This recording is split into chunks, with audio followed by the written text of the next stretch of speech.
If you guys don't know us, we are a digital marketing agency. So the majority of our clients, we help with lead generation. Past couple of years have been interesting with COVID, labor shortages, supply chain issues. So we've had a lot of discussions with clients and even some prospects about having a need for hiring. So that's a common issue that I think a lot of people are struggling with these days. So Lauren, our director of strategy, is going to share some different tips with you guys and some things we've learned by helping our clients. So with that, I'll just introduce Lauren and let her take it from here. Such a good hype man. Let's go, Lauren! All right, well, thanks for joining us. So a lot of this presentation, like Tom said, was based on needs that we were seeing in our market, in our community. So we wanted to do something to really be able to help facilitate, getting team members on your team. So where I'm going to start is starting out with the problem that we've been seeing, which I think we can get on the same page there pretty quickly. The reasons that problem is happening, maybe potentially insight that you haven't realized is providing like impetus to that problem happening, and then the playbook, like how do we overcome that to get more people on your teams. I'm hoping we can maybe like commiserate a little bit on a few of those points and maybe like have some talking between you of like things you've been seeing individually. So the plays that we're going to go over then behind me are build your brand story, cover the basics, think like a marketer, not a recruiter, make applying easy, and then of course communicating is critical, especially like after the fact. Even when you think you have somebody on the hook to be on your team, we've had a lot of clients say, you know what, I can't get them to show up, or they come and then they quit the next day. So like what does that look like and how to help with that on that side. All right, so the problem we're talking about today is staff shortages. Finding employees has never been harder. Is that the experience that you guys have been having? Definitely. Yeah, we've even experienced that on our side too. When we've hired, we're typically, like I might have been able to hire like within a month, 2 months for our team. Like that's gone into a year of really finding the right help. So I don't think any particular industry is necessarily immune, but it probably just looks a little different. Is that like, have you seen longer cycles for getting team members, or just having a hard time getting people to even apply? I personally feel like I have to go after people. Yeah. Like I have to go onto a site and pull them into me Mhm. rather than them applying to us. Yeah, 100%. Okay, so we're gonna go through some of the reasons here, and I'm not trying to depress everybody, but let's get really depressed at the beginning, and then we can like work into some solutions at the end. But the first one is the boomer exodus. Is that something that you guys have heard of? So the great retirement that happened, a lot of that was related to the pandemic. So I'm just going to read through some stats here for us. But 30 million baby boomers left the job force in the third quarter of 2020, compared to 3.2 million the same quarter a year earlier. So 30 million versus 3.2 million is extremely significant. So like based on that alone, you would expect to have trouble with just having anybody available to be working. So a lot of that was related to pandemic. A larger percentage have come to the realization that they'd be happier and live more fulfilling lives not doing what they were doing. And so it's not because of the pandemic, but it kind of shone a light on that and made it easier for them to kind of navigate out. Another stat, there is 75% of baby boomers plan to retire early. So it's not just a past problem, it's something that we can project to continue happening in the future. Is that something you've been noticing on your teams? Has it been a baby boomer issue, or maybe one of these other reasons that we're going to bring up? Okay. Another reason is the great skill divide. So because a lot of these baby boomers are leaving, or other people that are leaving that potentially had these positions previously, the applicants coming in aren't necessarily meeting that skill level required to do the positions that are now open. So a few stats related to this. 87% of companies worldwide have a skills gap, or expect to within a few years. So at least that means you're not alone. It doesn't solve the problem for you. One thing I did think was interesting is that millennials and Gen Zs either lack the interest or the experience to replace the boomers. There's just not enough new talent with the skills that employees need. So the other statistic there is 250%. So in evolving work environments, leaders who invest in soft skill training produced a more than 250% return on investment.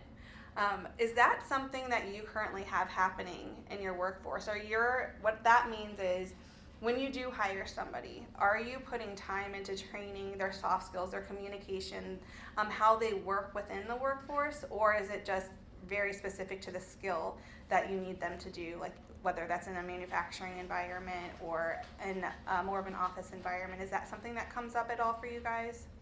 Probably just the skills, I would say. Okay. All right, the third reason there is a changing lifestyle and changing lifestyle expectations. This is a big one. I think like there was just such a huge shift when the pandemic happened for people having an awakening that, oh, I don't have to do this anymore. I don't have to be at a traditional 8 to 5, 9 to 5. What else is out there that I can explore, where potentially just inertia kept them moving in the same field previously, where now they're awake to other opportunities. So how do we make your opportunity more compelling than that specific life expectation they now have? So the stat I pulled there is that 78% of people, mostly working from home, want to continue to do so permanently. So a change happened. They either were forced into work from home, and now they're not wanting to come back. Is that something that you guys have seen in either of your? Yeah. And then the other stat there is the number of U.S. gig workers, which I think is pretty interesting, and kind of a new category of workers that I'll describe. So like part-time contract rose to 51.1 million in 2021, which is 34% annual growth. So like using an example for Sanctuary, where we have full-time employees on our team.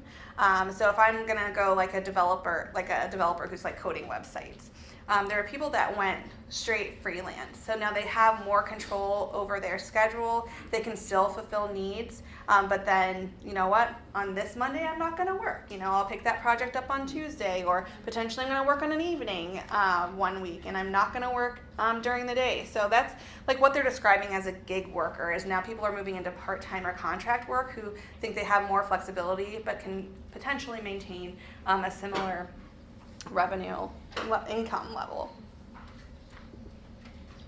The fourth reason here, and we've got 5 total, so I promise this depressing part will come to an end, is rising pay requirements. So that can be hard. As a business, you have revenue, you have expenses, and you have a bottom line, and you want to reward your team members, but sometimes you can afford what you can afford. So how can you still provide value to your team members while, somehow meeting their expectations? So the stat pulled here is employers are projecting a salary increase of 4.1% for 2023, which is the largest increase since 2008. So then the quote also pulled here was, compounding economic conditions and new ways of working are leading organizations to continually reassess their salary budgets to remain competitive. So a lot of things here as far as solutions can get a little deeper than just what can we do with digital marketing, but really trying to reassess your benefits for the potential candidates you're looking for, and how can you overcome that salary question or that salary thing that might be preventing them from starting by other benefits, whether culturally, other things that you have in your company that would outweigh that potential stress for them. So nearly 40% of employers have changed their compensation programs to include short and long-term incentives, and another 35% are considering to do so. So that's something that is just to keep top of mind when you have your position out there, understanding your competitive landscape. Are people being offered a potentially like similar or a more competitive wage than a similar position like your own, and trying to come up with creative packages to help entice them to come, whether that be through sign-on bonuses or other incentivized potentially like percentage increases if this production is met, different things like that. Okay, the fifth reason is elevated values focus. And I've been trying to kind of lead the conversation in this way, but there's a lot that can be done with values and culture that can overcome some of those earlier reasons. that were listed previously. But the stat here is that 50% of job seekers said they evaluate potential employers by their company culture. Is this something that's come up in interviews for you where candidates are leading with questions about what you do in the community or what you think about certain things or how you help team members? Is that something that you've noticed or your HR teams have noticed? Not much. We've noticed that on our side, whether that be in the interview itself or even post-interview and follow-up, if that's not something you're doing of, these are things that are important to me, or I'm deciding because. So one thing that we've noticed here is to ask those questions in your interview. If you're not putting yourself out there and asking what's important to them, that's something you really should consider, because you might think that's not really a consideration. Maybe it's not, but it could just be because you're not presenting it in that way. You're not asking those questions of like, yes, I care to work for a company that values X, Y, Z in the community, that's helping and putting themselves out there. So that's something that can be something that you can integrate into even the job interview process. So the other stat here is 79% of job seekers use social media when conducting their job search. So it's not happening in isolation. So if you're driving to a landing page or it's on Indeed or wherever you're trying to hire at, it's not that's the only place that they're looking to figure out if they should apply for the position. They're looking at your website. They're looking at your social media properties to see, is this a company that I want to work for? Does it look like they value their team members? Does it look like they're doing things together? Do I want to show up here every single day? Am I going to be happy? So they're looking for social cues to before they're pushing the button to apply. Okay. So is anyone here depressed now? And I'm sorry, there's more food in the lobby if that helps you through that. But anything that you guys want to provide insight on of what your primary struggles have been with hiring, I'd love to hear. And if not, happy to also roll on. But if there's any frustrations you want to get out, you have a platform to do that. I think ours is just maintaining, you go through the onboarding process, Mm-hmm.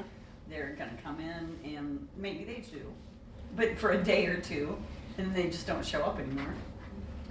And it really has been all age groups. It's not like just always the young ones or, the young ones are more likely to do that, but it definitely has been all age groups. Okay. Do you guys have you gained any insight from exit interviews? Or are they like, no, they're not coming to that? You gotta find them. Yeah. Do that. Absolutely. If they just walk away. Right. Is that what you guys have been experiencing too? Absolutely. And then I contact them and I get no return call. Yeah, exactly. Yeah. And it's basically just wondering what happened, Right. why you left the way you did. Can you, Right. give me a call back and let me know, but it never happened. So you're in a perpetual Until fill they the want their funnel. paycheck and then it's, hey, where's my paycheck? Yes, I agree. Yeah, I met a guy Yeah. at the door one day. I need my paycheck. But Yeah. Talk to HR. Yeah. Why? Just quit my job. Yeah. You quit Yeah. your job. You Yeah. get your paycheck. Yeah. So it is that double-edged sword of how do you stop that from happening? But in the meantime, it's still happening. So how do we fill the funnel to get people to come in to work to hopefully be your most qualified? But I don't ways to think do that's a now problem. I think that's always a problem. Okay. You're always going to have those few people that do those things. Sure. Yeah. I think it's probably more prevalent now, Yeah. Yeah. but I think it's been an ongoing issue. Oh yeah, you're never going to keep somebody forever, No, but that you're not. that time has definitely decreased. At least the input we've gotten from clients is, I'm just shocked that I hired this guy yesterday, Right. and the next day he doesn't come, or he went out to his car for lunch and he's gone. Seems exciting. Yeah. Yeah. And I think another thing that we have are the culture who are working with these new hires. Mhm. It's, manufacturing environment, get out there and do that, and I don't know how much a role that plays, but Yeah. they're not changing their approach either, if that makes sense. Yeah, it really does. I think also the problem with that whole scenario is the fact that we put so much effort and time into finding people right now because they are hard to come by, Mhm. that when that happens, it's Right. like, oh. Very you're kidding, frustrating. Not again, it's. Yeah. Because it's hard to get people in the door Yeah. and sell them Yes. on ourselves to say, yes, Mhm. hey, I wanna work here, and then to have that happen, Yes. it's very defeating. Yeah. Well, hopefully we can come to you with some tools that makes that front end a little less hard, that manually at least, so we can help you put a better digital foot forward to take some of that pressure off of you guys. Okay, so now we're gonna get into the playbook, which the first is build your brand story.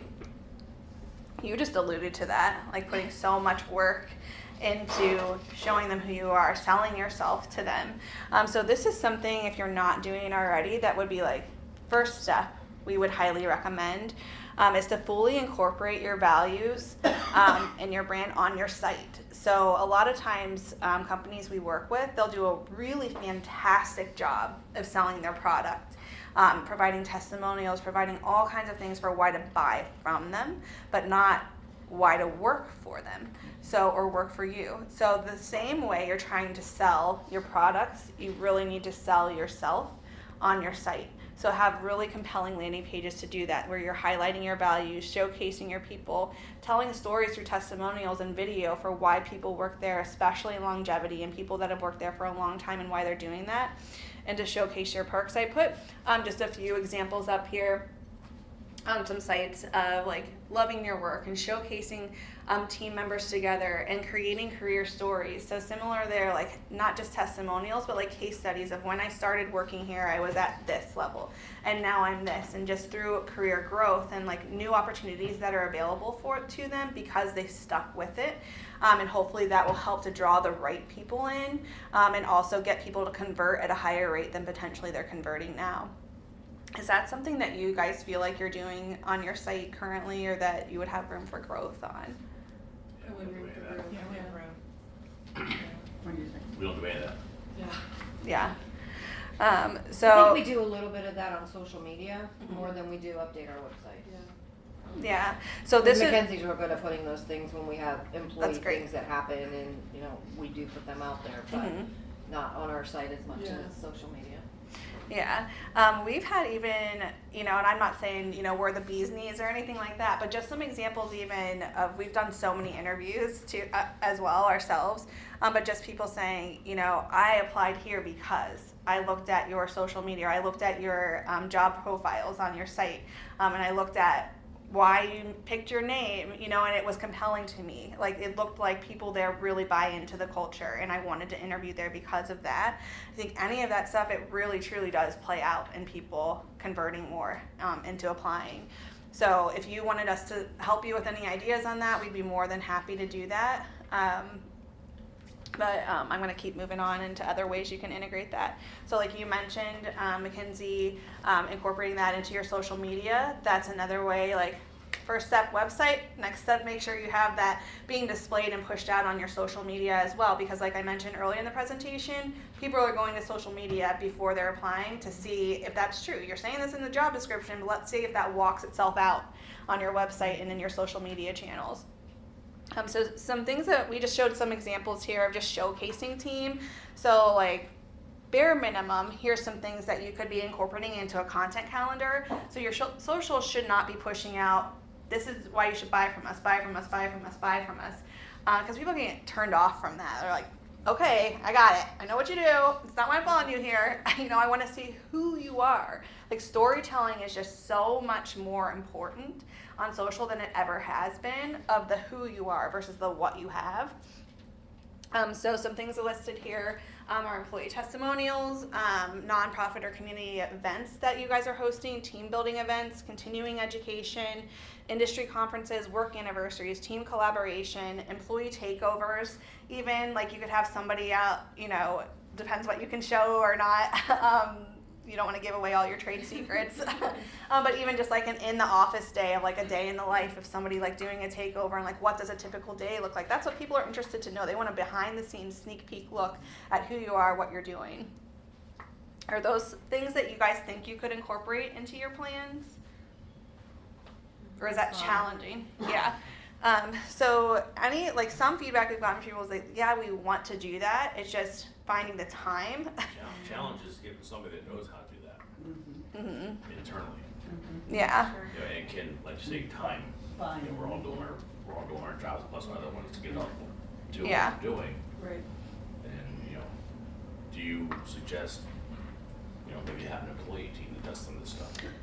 Yeah. So things that we've seen work as far as when we integrate is it doesn't always have to be our direct point of contact on the team to be the one to give us the input, because that's typically a roadblock, because usually like our point of contact is like a director of marketing or sometimes a business owner or a marketing manager who already is wearing a ton of different hats.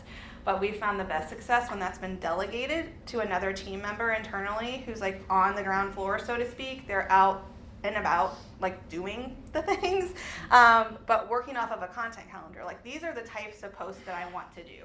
So please try to capture XYZ things, or having a once a quarter photo shoot. So you have these great different team shots that then can be integrated throughout month 1, month 2, month 3, and then tying that in. Like you can have posts about your values where you're showcasing your team, but just commenting about it's this value that's being showcased. That photo doesn't have to happen that day. Like if you have good assets that can be integrated, how we also do that too. If you have graphic designers on your team, great. If you don't, we can also help with some of that too. Like you can create custom graphics that they don't all have to be a picture of your team, but we can create like brand graphics that can do that too, or you could do that on your own. But the easiest thing is to capture events in photography, how they're happening, because now that, you know, smartphones have been around for a while, like everybody's got a camera with them at all times. And then you can edit those pictures. You don't have to use all of them, but that's what we've seen work best, is providing structure to somebody else on the team and like delegating that to them, and then you can be the reviewer, the manager, making sure everything's on brand before it goes out.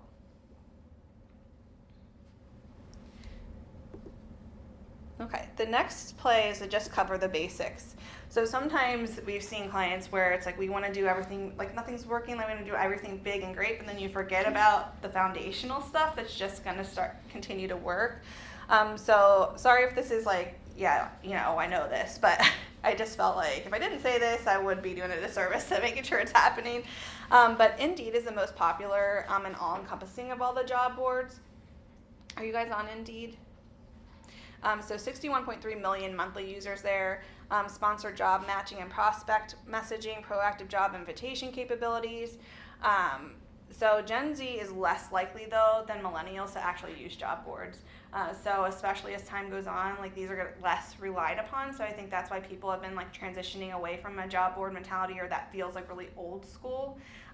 But the fact of the matter is there's still a lot of traffic that's being driven there. And if your audience isn't Gen Z, then you don't care that Gen Z doesn't like Indeed. But just making sure you have good foundational exposure on job boards is going to be like a key foundational play, just like a seatbelt on a car. That's a thing that should be happening. There's different ways too. You can integrate your listings on your site so it doesn't feel duplicative. I think that's the word, guys. So you can have it there, but you can also link to those listings too. So just calling out that's something that you should have there as a foundation. I guess the other note that was implied, but that rather than job boards, a lot of that audience is looking to social media to find what positions are available. Anywhere from TikTok, you know, to LinkedIn, to, you know, to Facebook is still obviously like a big channel for that. So when you're hiring now too, you need to think like a marketer and not a recruiter. So I think that recruiter mindset was almost like, you know, they're just gonna come to me, you know, and it's gonna be easy. I'm gonna put one thing out there and then it's just gonna happen. Where that's just not how it works anymore. So when I say think like a marketer, one, we're putting them in different buckets. Like you were saying, you need to attract passive but also active candidates, where you have to go out and get people versus relying on them to come in. So the first step, like within a marketing campaign, is to create personas for who you're looking for. So is that something, like a word you guys are familiar with, or no? Okay. So really it's like describing who that ideal candidate is, just like you would to attract a lead for someone who wants to buy your product. So this person is like their demographics and their psychographics. So this person is age bracket, this person is income bracket this person is geo this person has interest in XYZ, and really fleshing that out So when you're setting up audiences for new campaigns, your ad budget goes as far as it can, tied to the tightest audience.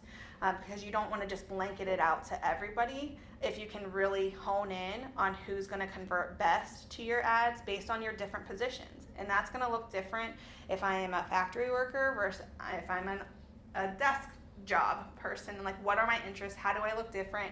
And what are those personas? You're really supposed to like label those personas internally. So you're like, what's a fun persona name off the top of your head? Factory Fred. Or Yeah, like something where just like, okay, that you're all on the same page as a marketing team of, oh, I know who Factory Fred is. He likes this. He does this on the weekends. He has a family or not, he yada yada. So you can really hone in on that, and that's going to affect not just your audience setup, but how you're speaking to Factory Fred and your ad messaging, how your landing page content is tailored and geared toward him to really convert, not just a blanket landing page for everybody.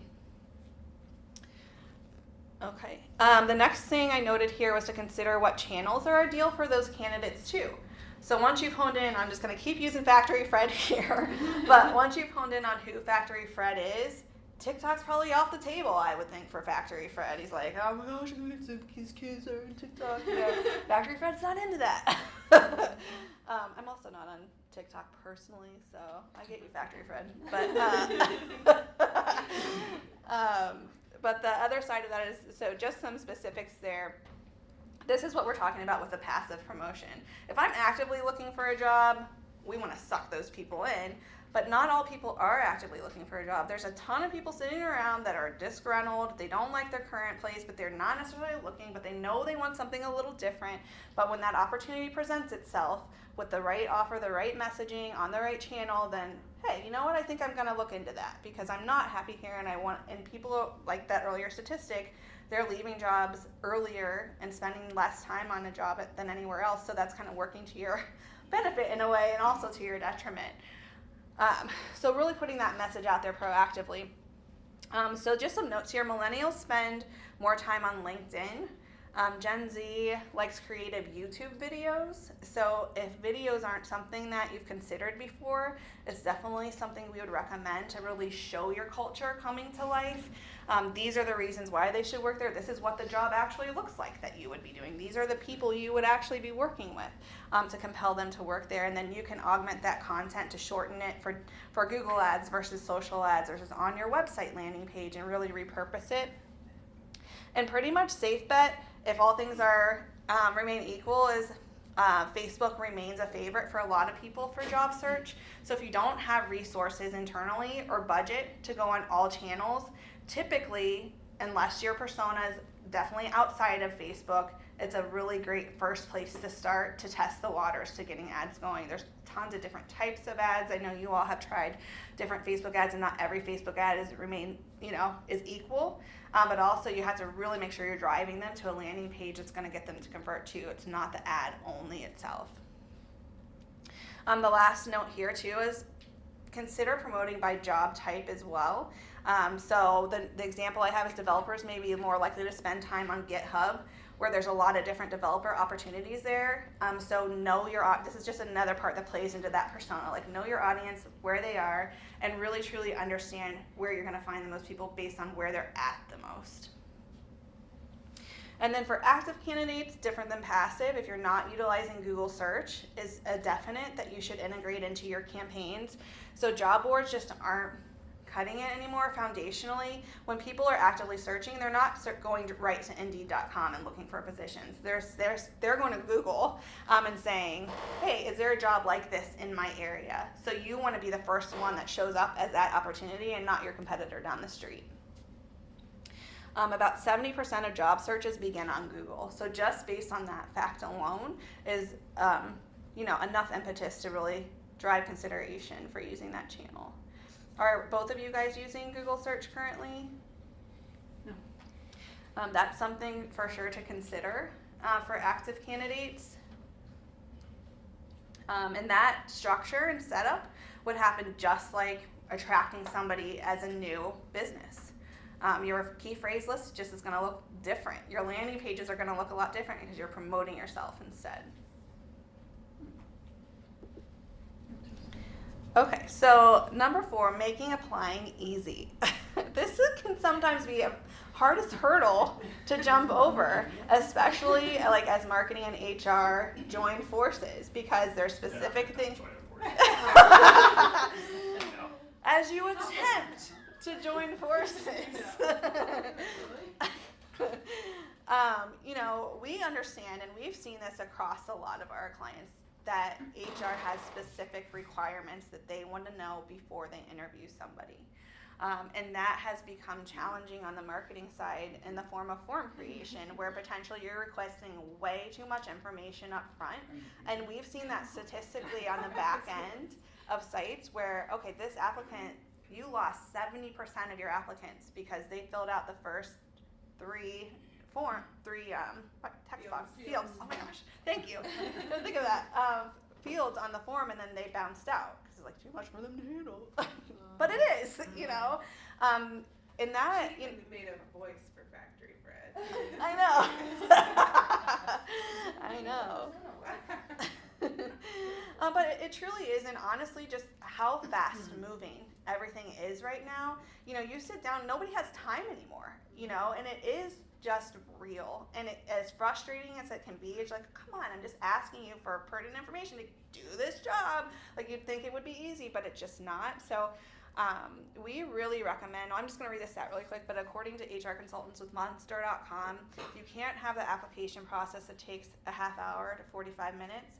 People just want to supply their name, their phone number, their email address, their interests, potentially attach a resume, and then the rest of it happens when they meet with HR. If the process is too long, you lose people. 54% of Gen Z won't complete an application if your recruiting methods are outdated. So our advice is to avoid long forms at all costs, and to get just the pertinent information up front so they're input into your funnel. And then you can follow up on the back end. If you're losing people anyway, even when they fill out the long form, you've really got nothing to lose on that front end. So just a specific note there is we recommend to use tools like lead ads that are on social versus traffic ads, where you can get their information right in the feed versus driving them to the website. Okay, so number 5 is communicate, which seems very obvious. But just to stay top of mind post-interview scheduling, and I know that can be hard when you're like, okay, finally got them on the hook, I'm still working hard on getting more people in, but once, especially with people not showing up to interviews or leaving, to really think of your process. Like, what is your onboarding process? What does that look like? Is it just setting the interview, then no one talks to them until they're supposed to show up? And then after that, they agree for the job. Like, what does that look like after they agree to the job? Do they still get that warm welcome in those next few weeks? Or is it like, all right, we got somebody, now put them out there and like, good luck. So that a lot of that is really considering, like, taking that marketing mindset all the way through to the team member accepting the interview, showing up to the interview, accepting the position, and then when they start, just really weaving that all throughout, and hopefully that really rises up in your culture. This stat I was kind of shocked about. I wanted to call somebody at Business Insider and be like, is this real? Because I don't know.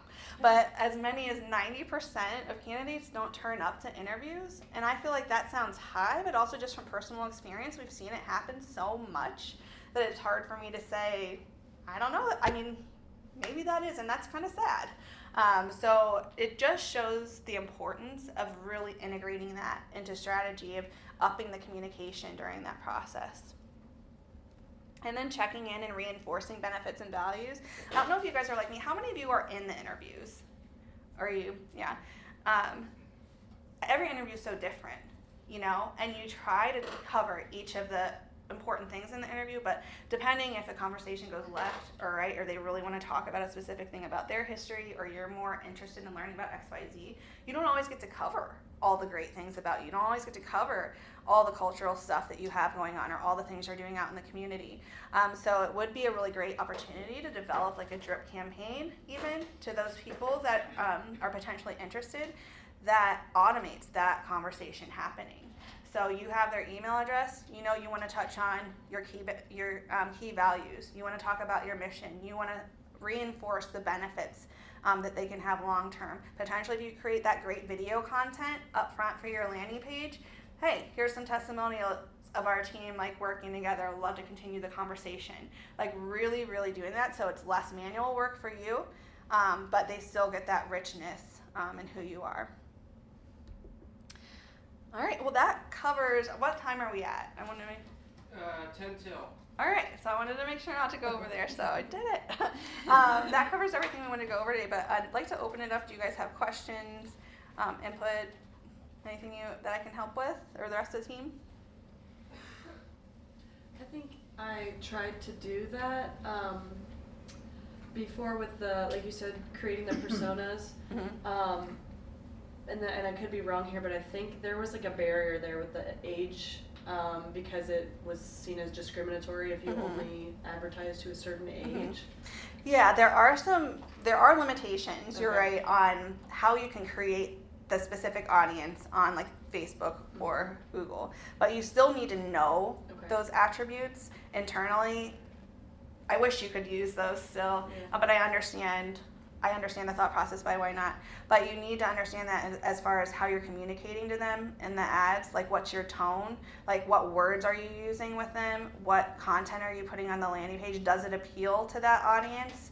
Whether or not like the actual audience set on social can include those specifics, but maybe you can attack that in a different way. Then I want people who are following XYZ pages because I know predominantly they are in this income bracket, they are in this age group. So I'm gonna get them that way without maybe specifying that specifically, but you still want your messaging centered around that. It's still a good idea to know those attributes even if you can't explicitly use some of them. But yeah, I mean, that is a bummer. How do you Anyone convince your HR you need to change it Yeah, truly. when they do not want to? You know, I'm sales and marketing. Mm-hmm. She's an HR assistant or HR manager. Yeah. We had the 35-page application on our website. Yeah. Yeah. You know, we've had ads. They say they don't do good. As far as video stuff, no, don't want to do them. It's a hurdle, we know it. No manager training. The managers do the interviewing, so. Yeah. I just wonder if there's potentially more opportunity. I know this used to be like a sales and marketing hurdle where like they're just doing two different things, where somehow figuring out how to bridge that gap of maybe they're invited to some marketing meetings so they're heard on like, listen, this is why we don't want to do this. And maybe it's a reason we can overcome, you know, or a hurdle we can overcome that you guys have probably talked so many times internally. Like sometimes it does take an external voice to help or to hear what the problems are. And maybe there's worries or concerns there that just aren't real anymore, you know? So I would say that's potentially a good first step. And then maybe just, I'm sure they've got to be feeling pain too. Like, look, we're trying to help, you know, and just really figuring out how you can come together as a team and hear those pain points, but like we're same team here, you know, and share some of these statistics even. You know, this is stuff that's just, it's not just us, you know, it's not a Brewster problem. Sure. You know, this is a total like US problem that's going on now. So like here's things that are proven statistically to work. So we should try it. You know, and I know you're like, yeah, they're like, no, but you know, just taking one next step, I think is the best thing to do. I think you have to be really open-minded because the way things were even 5 years ago, and then you go into 2020 when all hell breaks loose, then into today, you have to really change the way you're thinking about human resources and how you're hiring people and how you're keeping people. And you have to go to those audiences, but you also have to work with the girl that knows how to do all these things. Because it's certainly not me. Yeah. You know, I can interview and hire and do all these things, but, you know, Mackenzie is the artist here, not me by any means. You know, she knows how to do all those things. So her and I work a lot together, and, you know, she still pushes me. Like, get with the program, lady. Come on. Don't you? Yeah, with the QR codes on our stuff, and I'm like, my guys aren't going to do this QR code thing. And we've tried it, and we do it, but, you know, some do and some don't. Right. But, you know, that's her Yeah, the forte. option. But you have to be able to work together with that person and make these things happen, or there's not gonna be any change. Right. I'm sure you Who are you with? Truck Corp. We're in Perry Township. We build dump trucks and commercial landscaping equipment, snow plows. Is that the old cross trucking? No, it used to be American Road Machinery. Oh, alright. Yeah, I think to your point too is marketing is testing, you know, and there's a theory that you're leading with. And if the theory is this worked for XYZ other people, let's test it. You know, you're not saying let's do this for the rest of our life. You know, you're saying let's try this to see if it helps get people in the door. And if that doesn't work, then let's try the next thing. And if that doesn't work, then let's try the next thing. But keep doing the same thing if it's not working isn't the plan. And it could even just be as easy as sharing the statistics that she showed. Yeah. Of, you know, people that, you know, do bounce off the website after filling in only 3 text boxes or whatever. Mhm. Yeah, we Okay, get that. we get did that that. data. We did that. Yeah. I mean, But that did- they already did alone, there's, reduce the what, form. 3,000 jobs just with Amazon, Hendrickson Turner, Yeah. Mhm. TSC, and that's what the 10-mile radius of this. Right. Mhm. Right, because we're right off Navarre Road, Yeah. close to Perry, so we're in that same vicinity, and it's very difficult. It is difficult. Yeah. But you have to reach out to the group that you're wanting, like she said, and that's where Mackenzie comes in, because she knows how to do those kinds of things. And the social media and those other opportunities that we didn't always use before. Yeah. They were there, but we didn't use them. Mhm. You have to use them now. Mhm. But you have to change your way of thinking. You don't just do everything by paper and pencil and the old-fashioned way anymore. You just can't. Right. There's too much competition, and wages are too, you know, you're paying way more, and you have to put a lot more effort into that person. And I find myself, I am selling our company to a potential applicant probably more than that person is selling themselves to me. 1,000%. Yes. Yeah. Yeah. Yeah, I have a whole list of, and I run the gamut of everything that, you know, we do and we offer, and But I find like the younger, and I don't wanna like put them all, but they don't really care about the Just did. benefits. What? You just did. I just did. We hire obviously all ages. So people who are 40 and over say, oh wow, you have all these, and the younger ones, they don't even wanna care. They're on mom and dad's insurance and they don't care. Mhm. Truly. well, and So I it's- approach them with that though, you know, Mhm. you're this old, and pretty I- soon you're gonna have to pay for your own benefits, and this is what we Absolutely. offer, and, you know, we have these bonuses, and we have this, you know, stay bonus after Right. a certain length of time, and oh, by the way, we did Christmas in July, and, Mhm. you know, gave away all these gifts in a raffle, Right. and Yeah. literally had Christmas dinner catered in, Oh, you know, wow. to, It's pretty sweet. yeah, because we It's have. not shared at others. Sounds so fun. Yes. You know, and we have cookouts once a month in the summertime, you know, we Right. bought a grill and, you know, it costs us a few $100s to Right. feed them, but it's morale building and It it's is. bonding, and it really does help. It does. And they enjoy that, and you have to put across to them that you care that they work there, Right. Mhm. and that's what we've tried to do in the last couple of years. Mhm. And I think all that stuff sounds really compelling, but you only get to say it when people are in front of you. Yeah. You know, so if that's not on your site that you're doing all of those things, that they're seeing that, like that's a really like loss there. And I you think know? that's where we were, We need to yeah, improve. because it's on Yeah. our social media. Yeah. She does a good job putting those things on there, Mhm. those events, but it's not on our website yet. Yeah.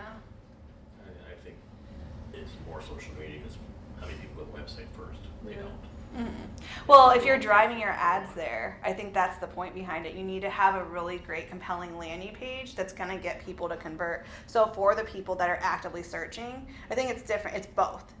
You know, for the passive audience, like for the people you're getting out in front of on social media, that's what they're seeing first. But for the people actively searching for a job, they're finding your landing page. And if your landing page just says we're hiring with a link to a form, they're not getting that. Right. Yeah. Right. You know, and if they take the extra step to go look at your social media, then maybe you get that if you have it on your social. But what if that event happened a few weeks ago or a few years, like 8 months ago? They're not getting to all of that nutrient. So it is important to have both. And keep everything to the forefront. One Mhm. of our issues on our social media is we have 3 different plants in 3 different areas of the country. Mhm. One plant in Brewster, Ohio does tremendous job for the employees. Mm-hmm. Cooking, giveaways, whatever. Other food plants kind of don't do that. Mm-hmm. And then you get the, well, Brewster's doing this, why is the stock doing this? Mm-hmm. Type thing. So I don't post a lot on social media of those type of events because I don't want the kickback from employees. Is there a different way to handle that? Besides doing it at all three plants. But the other two plants are fairly Separated. remote, and there's just no way to do the things we do in Ohio plant. Mm-hmm. And I don't think that has to look the same. I don't think it's always a meal or that's always a thing. It's like in that location, what are things you could do that might not look like a meal, but it might look like something else that's happened internally. Like maybe, you know, we've let people like clock off. I'm not saying you do that. This is the thing, but like we've let people clock off 2 hours early and still get paid like 5 times this year, or like whatever that random thing is that you're doing because you know what, people work hard and this is how we're rewarding them. Or maybe it's other like your community things. Like it doesn't always have to be that like those things are great, but that's not always the thing. I think that's part of knowing your audience and what you can do, and it's not a one size fits all because things are going to look different. So I wouldn't not post because of the exceptions. I think, you know, you need to include what you are actively doing as like really great things. One thing that Lauren didn't really talk about, but I was just thinking that some of our clients do is like when you post on social media, putting that out to your employees and saying, share this post, so that I'm saying, hey, I work at Sanctuary, come here and work, it's a great place to work. And then you can even do like giveaways for everyone that shared that post, like someone wins a $10 gift card or something, you know, even just very small, but it's an incentive for them to share that post. And people seeing that post are like, oh, that person works there. If they're telling other people to come, then it must be a good place to work. So that's just one of their... Yeah, that's a really great point. And there's also platforms that can help facilitate that too. One that we've used in the past is Social Toaster. So it makes social sharing easier across your team. Like if you have a really big team, that might, if you have a smaller team, maybe that's easier to manage, just asking them to share the post. But if you have a larger team, that can be hard to facilitate manually. So on a platform like that, there's an email that's pushed out to everybody like within your team staff that already has the post on that email that you want them to share, that's linked up to all the right profiles. All they have to do is like push that one button in that email and it automatically shares to their feed. And then it's gamified. So then they get rewards for doing that internally. And like we have clients that have used that for us in the past. They set their reward monthly. So whether that be a gift card that they can win if they're the one that shares the most or the one that comments the most on your feed. Because it's, sharing is great, but also just having an active feed is what you want to. So you want people to look engaged. Like, okay, these are people that really are engaged with what's going on in the company. Anyway, I can do all of those things. Any other input, questions? We've got a couple minutes left here. Or you can get more food. Yeah, please. All right. Well, I appreciate you guys coming in. And I think Tom's probably gonna close this out here because he's got a note.